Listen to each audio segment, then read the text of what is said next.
posterior increase and anterior deficiency will be anti-version of this tableau. You turn it backwards. Right? Some of these are very rare, but to complete the picture, the 9 different combinations of tableau you can come up with. That's what I'm trying to get at. So, is that clearer? Better. Yes, sir. I just have a doubt. Like, see, these are more skeletally mature patients. Correct. How do you assess over coverage or under coverage in You don't and you cannot. That's one of the problems of deciding on what osteotomy in a 5-year-old or 6-year-old. Because walk around ossified, I mean, you can get an MRI to calculate it. There's no studies to show that it's more better. So intraoperatively, some of us actually will put a little mark on the anterior wall, the pin or a pointer, get an X-ray to see where things are. So I'm not retroverting or doing too much. In a 10-year-old, if you do a periasteal osteotomy, and mark the anterior wall with a wire or pin or something to know where it is, because X-ray is not. So what age will be your X-ray guiding you for entry walls and posterior? Earliest age? All these are when the closest to maturity. 15? The people mature at different ages. Girls around 12 are in the mid. When you see that most of the growth rates are closed down. So it's easy to say that when tri-radiate fuses, it's almost same age? Tri-radiate fuses, yes. Tri-radiate fusion and posterior wall ossification are about to go together pretty much. Yes. So this is all where the head is deeply centered. If you have an off-centered head, then all this doesn't apply. Right. All this doesn't apply because off-centered head already, is dysplastic. Right? So all these are more important for impingement. As you get into the details of impingement afterwards. So crossover sign, right? Again, to summarize, there are 4 different situations where you can have a crossover sign, and already talked about what you can do for those things. Anterior coverage, posterior deficiency through retroversion, antiverting PAO, anterior coverage, posterior normal, anterior rim reduction. These are 2 things you really need to understand. Yes. Right? Other things are very rare, so it's not as important. Anterior posterior over coverage, protrusio, either you do rim trimming if you have enough cartilage. If you don't have enough cartilage, you do a PAO to decrease the protrusio.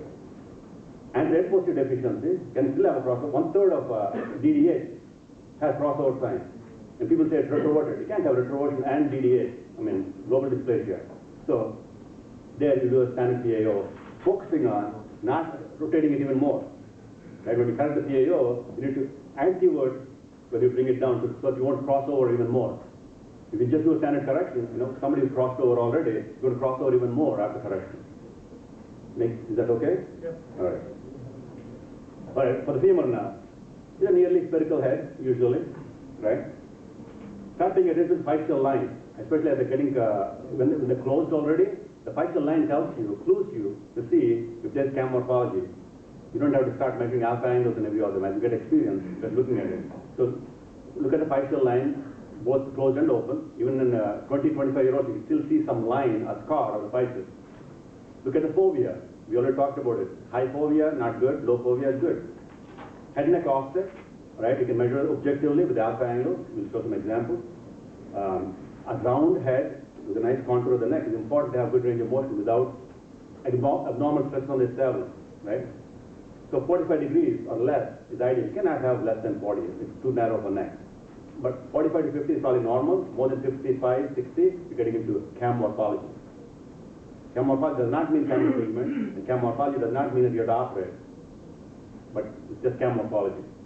Then next angle, we're going to talk a little bit more. And then there's a thing about articular trochanteric distance for the liver arm. Yes. Is it possible to have cam morphology with syndrome? Absolutely. Most active children have cam morphology these days. 90% of American football players, 70% of tennis players, something similar number of soccer players, all have cam morphology. You get just X-rays. If they start jumping and running between 5 to 10 years of age, they get cam morphology. I have a separate talk on this, but animals that jump or run, horses have cam morphology. Horses. So these jumping and running kids are just developing a horse head. We'll get to that in a different talk. All right. Again, going back to the same X-ray. Again, a few more signs to look at. The physeal scar. This is the physeal scar. Even if you say that there's no cam on AP, even if you don't see a cam on AP, here you see a cam on AP. It's a big head, thick neck. There's no, you know that there's cam. The lateral view usually typically shows you this part. AP view shows this, and the cam may be right in between the two planes and not be seen on either X-ray. So your alpha angle does not capture cam morphology in AT and lateral. But if you get an in-between X-ray, you can see it. But what I'm telling you is, don't expose the kid for more radiation by getting the in-between X-ray. But if you see the official extension line, the facial line extended onto the neck, you know that you have to have cam morphology in between an oblique plane. And you'll find it and you're going to take care of it intraoperatively. Because you're going to open out arthroscopic, you're going to see all that. Right? So there's a sign that there's cam morphology, regardless of what the alpha angle measures. This is your, used to be a staggering rope sign. People used to have different theories. When I was a resident in India a long time ago, it's basically an outline of the front of the head. If you see this line going, you know that the head extended this far, and it's cam morphology. It's a irregular head. Right? Again, I showed you this X-ray before. This one is the fovea touching on top. This one's called caput valgum. Our head is in valgus. The hip is not in valgus. It's not in severa. The trochanter is too high, but the head is tilted out. So caput valgum or fovea alta is the name given by Europeans to this thing. Caput valgum or fovea alta. The fovea is contacting the cerebral dome. Now we're getting into alpha angle. This is a spherical head, right? Normally. So this is the point where the sphericity of the head is going away, right? So that's the point where I'm going to draw my alpha angle, my line from there to the center of the head, then the neck angle, and this is the alpha angle on this side. 45 to 50 is healthy. 55, 60, you're getting into trouble, and higher than 60 is definitely cam morphology, not cam impingement, right? The morphology is cam. So you have room there. There is reason for him to have hip pain. If he has pain, if he has no pain, don't touch it. Doesn't matter what the X-ray shows. This is very high alpha. Very high alpha angle. It's almost what, 85 degrees, 80 degrees. That's very high alpha angle. And when you do surgery, you need to get to at least this point to start contouring the head. The most common mistake I do is I didn't go medial enough. The fluoroscopy in the operating room has this parallax where I think I'm medial enough, I'm not medial enough in a post-op X-ray. So you have to be careful on that. You have to start medial to this point to reshape the neck. So you aim to go back to a normal alpha angle at the end of the surgery? At the end of surgery, I want to deepen the neck as deep as I can without weakening it too much. Right? There's enough room. In this patient, I'll dig down all the way to here. Alpha angle remains the same? No, alpha angle change, right? So if I make it very nice sphere all the way down here, this line comes here. Becomes 45. And the range of motion improves automatically. Not automatically, usually. Okay? Again, a more obvious example. See the official extension sign going here? And the bump. This is an unusual thing where there's cam on the head and there's a little bit something reactive on the neck also from impingement. Not usually seen. Usually cam is all from the epiphysis, but here you see a combination of epiphysis and metaphysis. Maybe I'm seeing something, I don't know. I can't explain this to you, but it's unusual. So here, you do the trimming right here, take it down like that, plenty of bone, and your alpha angle becomes 40 or 45. Make sense? All right. Can you draw alpha angle on Yeah. this X-ray? You can, if you draw an alpha angle here, I'm not good at, pardon? With the pointer of Here. This is the line of the neck axis, right? Center of the neck. Then center of the head, estimate that. 2, I will say, see how this spherical and neck spherical? This is going out of sphericity right there.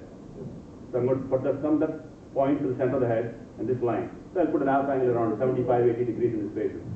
So, I was eyeballing that statistic curve. Well, you can, there are templates to put a nice round image on there, right? So that's beyond accurate, but as you become more experienced, you can eyeball it. Again, show the point. Is it where the head ends?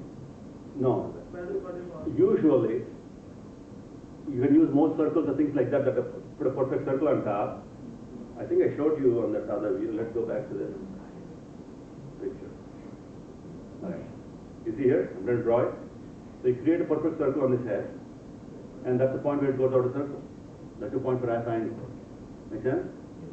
So for beginners like us, we need to just sort of go this circle. Most circles are put what is that called? Quadruped coin you find. No. The coin are so what you can do? You know what is this thing called? No,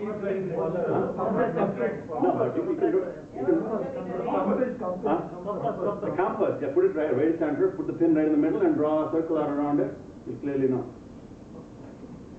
So go back to the other one on the lateral view. I think where this, the problem for most of us would be where we separate the loss of spirit. So basically put us, So as you go, I would have got a lot more to the neck rather than where you showed it. Right. That would have changed the alpha tremendously. so yeah, definitely. See, most of the stuff we say it's objective, but a lot of subjectivity to it also, right? So when you draw the lines, there is error in our measurement. No one really studied intra-observer error. So that's why the mistakes come. I have about 5% reoperation rate for many arthroscopies because I'm not taking enough bone. Sir, position of the limb will change alpha angle. It is sometimes the patient has a pain.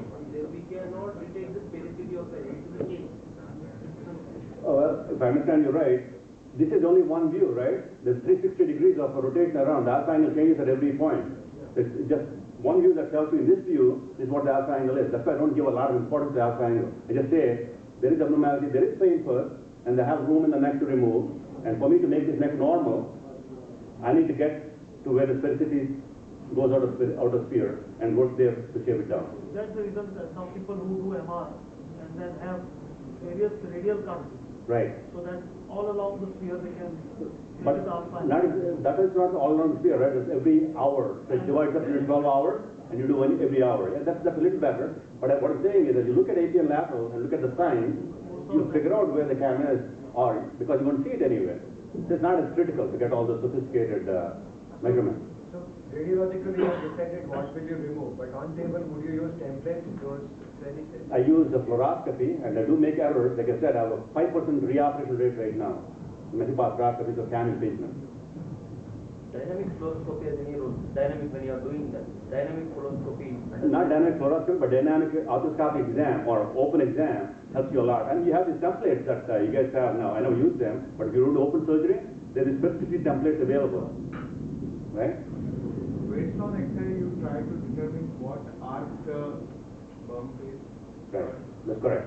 Okay. Just on plain X-ray. Plain X-ray. Because I think I'm giving you enough hints to say how to figure out if there's a bump or not. But if you're in doubt, get a 3D CT. The cost is radiation, unless you can bring it down. In the US, they're saying that you can get a 3D CT at the exposure of a few X-rays if you can do the correct technique and use new machines. They're not accessible to me in my hospital, so I'm not doing them yet. All right, let's keep going. So a little bit about established rim syndrome, just to mention, why would I put this here? Rim syndrome, crossover sign, cam morphology. Okay, yeah. I put it more to remind myself to tell you. In dysplasia, 90% of dysplasics are cam morphology. Right? DDA. The reason being that the socket was never deep enough to mold the head. So the head was staying out and stayed spherical. So it's not uncommon that when you do periasteal osteotomy, they'll come back with some pain. So you may have to do some osteoplasty. So what we're doing now is look for it intraoperatively and take care of it intraoperatively. Or preoperatively do arthroscopy first, shave the head neck junction, and then do the osteotomy. So keep in mind that a lot of dysplastics have cam morphology, and they may pinch after your osteotomy. Crossover sign, yeah, a lot of dysplastics have crossover sign again, right? 30%. Are we behind? Shall I stop with the? How many more? I don't know. 10 more? Just rush through them. The thing is that we are getting exposed to a lot of new concepts. I don't think he can cover everything in detail. Probably what Alvin suggested, he can give us a handout or his slides and we'll put it up on the group. No, Prakash, you can put this up on the website because there are people here of different levels of understanding, So if we focus too much on one particular point, never get to the program. Right. So what we could do is, make handouts or give a CD or put it up on the website somewhere, so then we can all go back and keep reading it again and again. How far behind am I? Yeah. How far behind am I in the session? 10 minutes. Oh, okay, all right. Anyway, this particular thing I'm putting it up here because everyone thinks that it's a slip, right? It looks like a slip, but it's not a slip. The reason it's not a slip is the deformities at this level, the fascia itself is not slipping into there, right? If you look at the fascial line, it's not in there. And if you look at the lateral, that looks, oh, that's a slip. But if you look at the still, there's no real, if it's a slip, this fascial line should be more like this, backward. So this is a different variant. Start paying attention, but I'm going to stop at that and not confuse it too much. So it's not a slip. showing the lines again. Here there is a, see the line. It's anterior tilt with the neck deformity. So in summary, what I'm trying to get to is this. Radiographically, one end is dysplasia, head coverage less than 70%, more than 90 is impingement. So what's understanding is there's a narrow range where things are normal.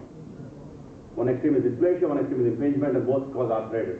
And to confuse you more, there can be a hip that can have both impingement and dysplasia of different parameters.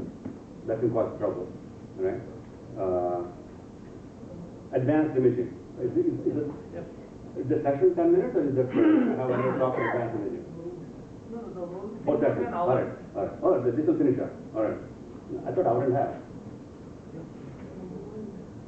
Yeah, hour and a half. Okay. How much time do you have in that hour and a half? It's over? We have to finish at 9:30. Program is 1 hour, 8:30 to 9. The next session is an hour and a half. All right.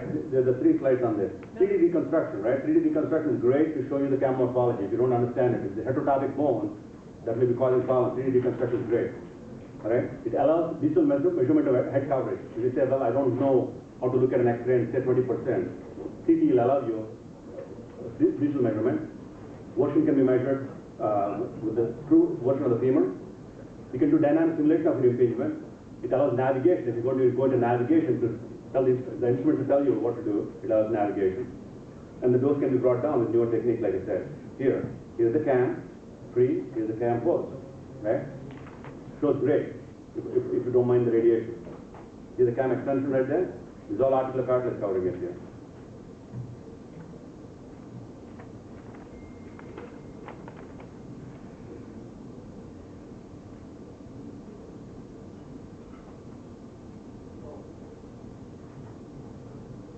So CT, it can simulate impingement.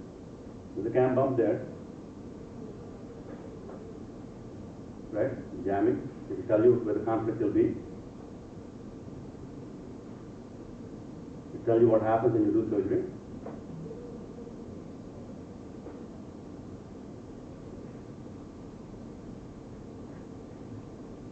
All right, I'm going to skip to the next slide. MRI is great to look for other things. Rule out tumors, AVN. You have any doubt about your diagnosis, go ahead and take it. If you're not sure dysplasia or impingement, get an MRI. Big labrum, dysplasia, small labrum, impingement. MR orthogram, 3D MRI can also labor test quite well. If you distract the hip and inject dye, you can see articular collapse. And you can do degenerate or a lot of other sequences to look at cartilage. Great detail of things, right? You can see all these structures that I showed you anatomically. But is it important in children? You use your judgment to see if it's really necessary for you after this day. All right.